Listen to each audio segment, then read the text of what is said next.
Assalamualaikum warahmatullahi wabarakatuh. Saya Mastura binti Bohari.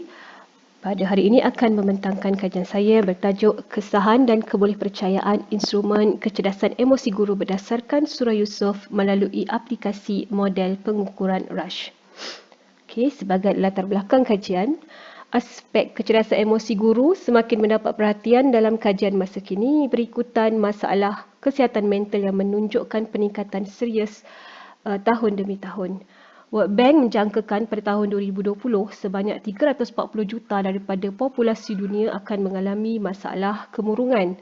Jadi, cabaran dan perbaharuan berterusan dalam dunia pendidikan membawa kesan negatif terhadap emosi guru sehingga menyebabkan berlakunya cetusan-cetusan emosi yang menjejaskan amalan profesionalisme guru itu sendiri. Guru juga menjadi kerjaya yang memikul tanggungjawab yang besar dan dianggap profesyen yang paling menekan kerana keseluruhan waktu bekerja melibatkan interaksi sosial yang memerlukan kebijaksanaan mengatur emosi sendiri, pelajar, ibu bapa dan rakan sekerja. Manakala kejadian guru menampar pelajar, mendenda secara berlebihan, mencabur dan mengamuk yang dilaporkan oleh ahbab-ahbab tempatan menunjukkan antara bentuk salah laku yang berpunca daripada cetusan emosi guru. Jadi, manakala statistik yang dikeluarkan oleh bahagian psikologi dan kaunseling Kementerian Pendidikan Malaysia pula menunjukkan bahawa 4.4% guru di Malaysia mengalami stres sederhana tinggi di mana peratusan kes meningkat pada setiap hari. Masalah emosi guru sekiranya tidak diatasi akan mempengaruhi psikologi guru hingga membawa kepada kecelaruan, tekanan dan perlakuan agresif. Oleh yang demikian, kecerdasan emosi perlu dibangunkan dalam diri setiap guru untuk menghasilkan guru yang seimbang dari sudut jasmani, intelek, rohani dan emosi untuk menghadapi pelbagai cabaran dalam profesyen perguruan. Namun begitu, kebanyakan penyelesaian terhadap nilai kecerdasan emosi lebih menumpukan kepada teori barat dan moden.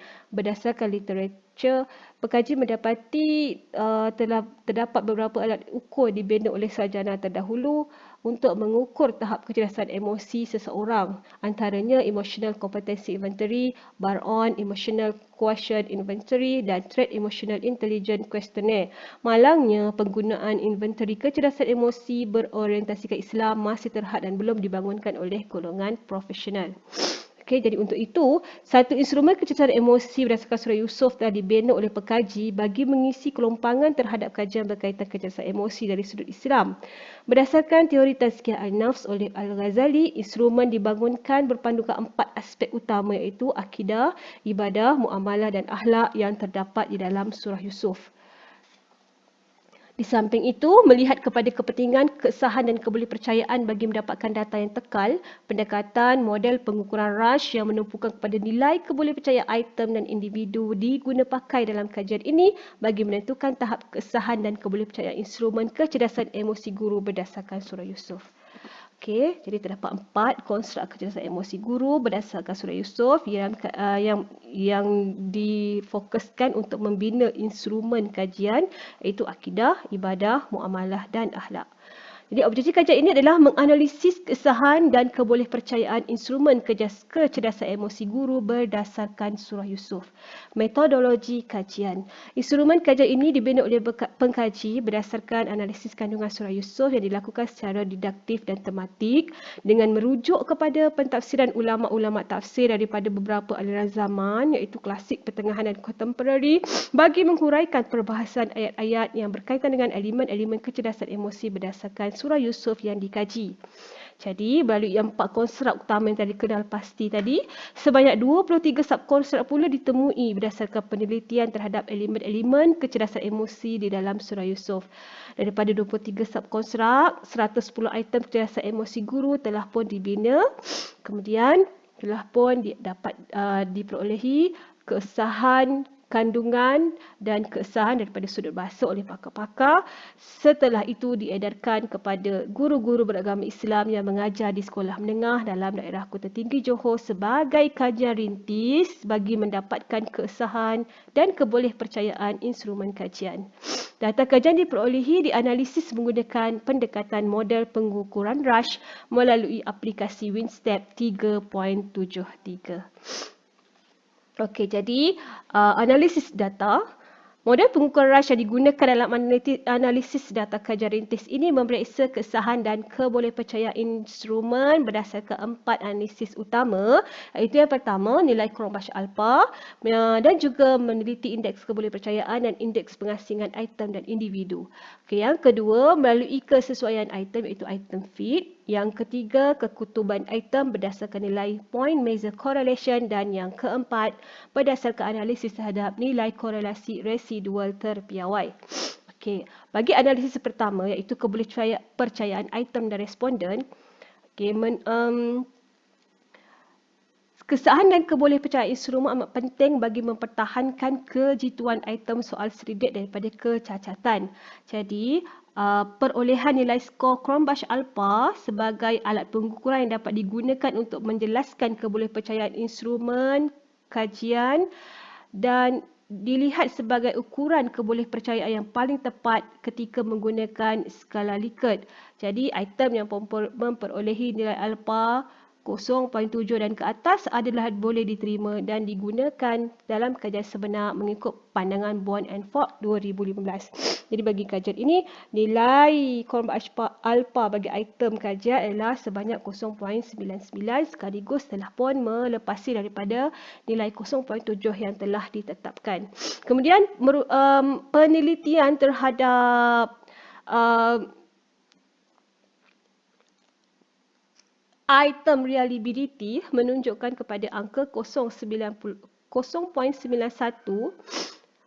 sekaligus menunjukkan bahawa item yang dihasilkan mempunyai kebolehpercayaan yang tinggi iaitu melebihi nilai 0.8 mengikut pandangan Bond and Fogg 2007. Okey, bagi indeks pengasingan item dekat item separation ini pula menunjukkan angka 3.09 sekaligus menunjukkan bahawa terdapat 3 aras kesukaran item meliputi item yang sukar, sederhana dan mudah telah dihasilkan dalam mengukur persepsi guru terhadap kecerdasan emosi berdasarkan surah Yusuf ini. Jadi nilai ini juga telah melebihi nilai 2.0 yang telah ditetapkan dalam model Rush mengikut pandangan Linash 1997. Manakala apabila kita tengok kepada person reliability, nilai person reliability bagi instrumen kajian ini adalah 0.96 iaitu melebihi daripada 0.8 yang telah ditetapkan oleh Bond and Fogg 2007, menunjukkan bahawa sampel yang digunakan dalam kajian ini boleh dipercayai. Okey, kemudian indeks pengasingan responden ini person separation dengan nilai 5.04 ini menunjukkan terdapat 5 kumpulan aras persetujuan dalam memberikan persepsi terhadap elemen kecerdasan emosi dalam surah Yusuf. Jadi indeks pengasingan ini bertepatan dengan syarat yang telah ditetapkan oleh Rina. Syarat ini melebihi daripada 2.0. Jadi secara keseluruhan kepercayaan item responden bagi instrumen kecerdasan emosi guru berdasarkan surah Yusuf ini adalah tinggi dan diterima kuat kerana nilai Cronbach alpha adalah melebihi 0.8. Indeks pengasingan item dan responden kajian pula melebihi 2.0 sebagaimana yang telah ditetapkan. Kemudian kita lihat kepada polarity item. Analisis terhadap polarity item menurut Bond and Fogg 2001 adalah merupakan langkah pergesanan awal terhadap kesahan konstruk. Jadi, polarity item dalam model Rush ini dinilai dengan menggunakan point measure correlation.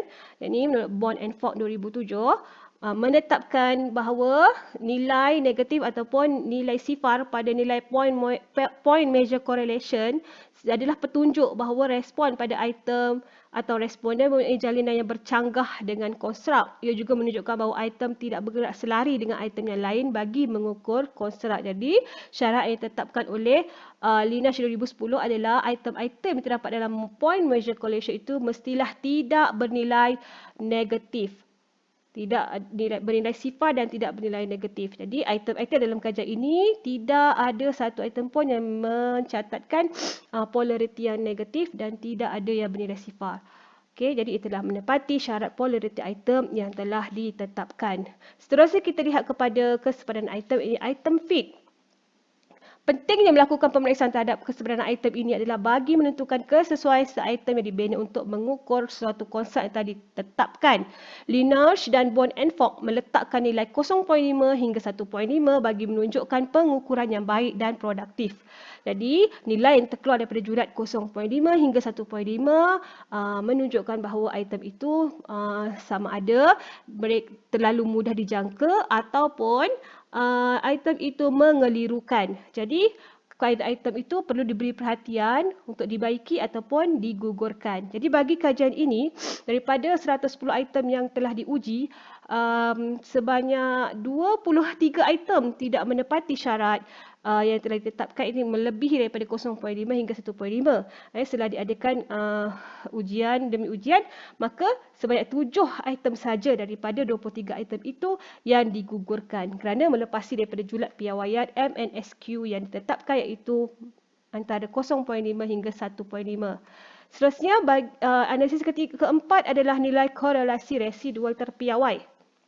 Okey, nilai korelasi residual terpiawai menjadi rujukan bagi menentukan tidak terdapat pertindanan di antara satu item dengan item yang lain. Linarch 2010 menetapkan nilai 0.7 ke atas sebagai nilai korelasi yang nilai 0.7 ke bawah sebagai nilai korelasi yang baik secara tidak langsung menunjukkan item yang dibina bersifat tunggal dan tidak bersandar antara item yang lain. Jadi nilai korelasi yang melebihi 0.7 adalah menunjukkan dia adalah bertindan di antara satu sama lain dan perlu digugurkan salah satu daripadanya. Dalam kajian ini terdapat 6 item yang bersandar antara satu sama lain yang melebihi 0.7 iaitu C25, C26, C2 dan C17, B13 dan C6.